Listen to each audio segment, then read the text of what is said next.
Liberty City, a town on the edge, a town at the daybreak of dawn, a city at the gate of the universe, a city at the limit of metaphor, deep into the point where hyperbole becomes gibberish.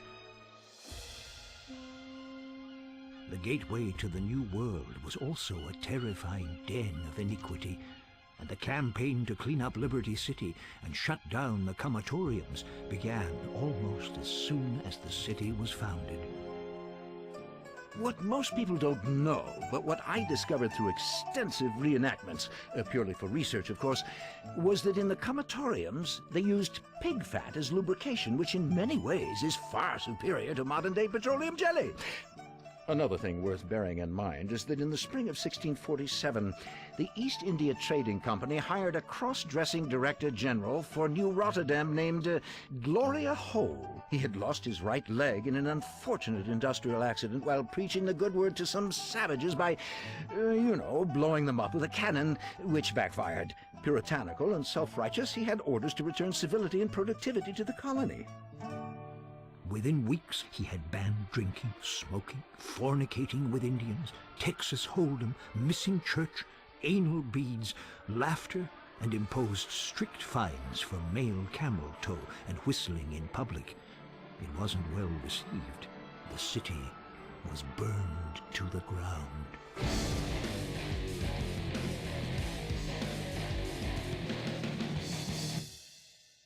Within a few years, New Rotterdam had become so diverse that the Dutch had become a minority in their own colony. Then, just like today, nobody paid attention to the Dutch and only passed through to get stoned or screw a hooker while pretending that they were going there to look at the depressing paintings and smelly stagnant waterways and wooden shoes. Diversity was troubling, and with diversity comes chaos, as we know to our peril today. Nietzsche said that, and he was so clever he ended up in a lunatic asylum. Then, leaders began to fear the worst.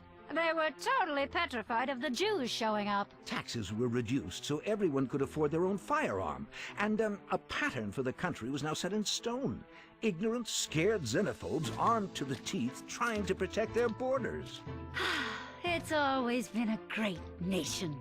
What? I'm not racist. On August 27th, 1664, heavily armed British warships entered the harbor. The colonists signed a petition requesting to be ruled by the British, so they wouldn't have to brush their teeth any longer and could be certain they were better than everyone else. The English quickly renamed New Rotterdam Liberty City, after a generous donation by the Bank of Liberty for sponsorship rights. Every single place the British population went, the invisible hand of God prepared space for them by, well, conveniently destroying and eradicating the native population. Soon the colony expanded, and areas were named after heavily inbred members of their Germanic royal family. Broker was named after Sir William Broker III, the king's bastard son, who was conceived by a milkmaid. The region to its north was called Dukes after the word dookie, as the people in the area smelled like shit. The peninsula to the north of that was named Bohan, after Bohan, a Dutch word meaning Dutch word. And the area across the river was dubbed Alderney, after Philip de Alderney, who was the only person who could tolerate living in an oily, mosquito-filled swamp full of industrial wastelands and soccer moms. But things wouldn't be quiet for long. Pretty soon, the residents of Liberty City began to fight with the British over taxes.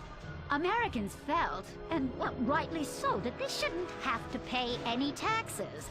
Let the markets sort it out. Poor people will die, rich people will win. Welcome to progress.